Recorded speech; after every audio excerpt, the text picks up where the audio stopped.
কাল রাত থেকে বৃষ্টি শুরু হয়েছে, সকালবেলাও খুব বৃষ্টি হচ্ছিল। ভেবেছিলাম ছেলেটাকে স্কুলে পাঠাবো না, তারপর দেখলাম একটু বন্ধ হয়ে রোদ উঠলো, তাই পাঠিয়ে দিলাম স্কুলে। বেলার দিকে দেখুন আবারও বৃষ্টি পড়ছে। খুব মুষলধারে যে বৃষ্টি হচ্ছে তা কিন্তু নয়, এই অল্প অল্প গুঁড়ি গুঁড়ি বৃষ্টি হয়ে চলেছে। এখানে জামা কাপড় সব মিললাম, এখানে মিলেছিল এই দড়িটাতে। দেখুন যেই বৃষ্টি এসেছে তাড়াহুড়ো করে তুলতে গেলাম, গেল দড়িটা ছেড়ে। তা আবার ব্যালকনিতে সব মিললাম। এই চালটা দেখুন, এটা হচ্ছে কালো চাল বা ব্ল্যাক রাইস বলে। এই চালের পায়েস কিন্তু কেরালার মানুষ খায়। এটা মণিপুরেরও একটা ঐতিহ্যবাহী চাল, ওখানকার মানুষেরও এই চালের পায়েস খায়। তো আমি যেখানে থাকি, এই বাড়ির অনার মানে আন্টি প্রথম আমাকে এই চালের পায়েস খাওয়ায়। খুবই সুন্দর খেতে জানেন, আর কিছুটা চিপচিপে।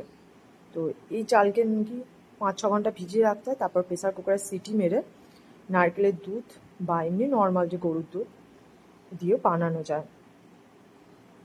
দুটোভাবেই বানানো যায়, কেউ নারকেলের দুধেও বানাও, কেউ গরুর দুধেও বানায়। তো আমি তো কখনো এই চালের পায়েস খেয়েছিলাম না। আপনারা কে কে এই চালের পায়েস খেয়েছেন আমাকে অবশ্যই কমেন্ট করবেন। আর আমি যেদিন এই চালের পায়েসটা বানাবো অবশ্যই রেসিপিটা আপনাদের সাথে শেয়ার করবো।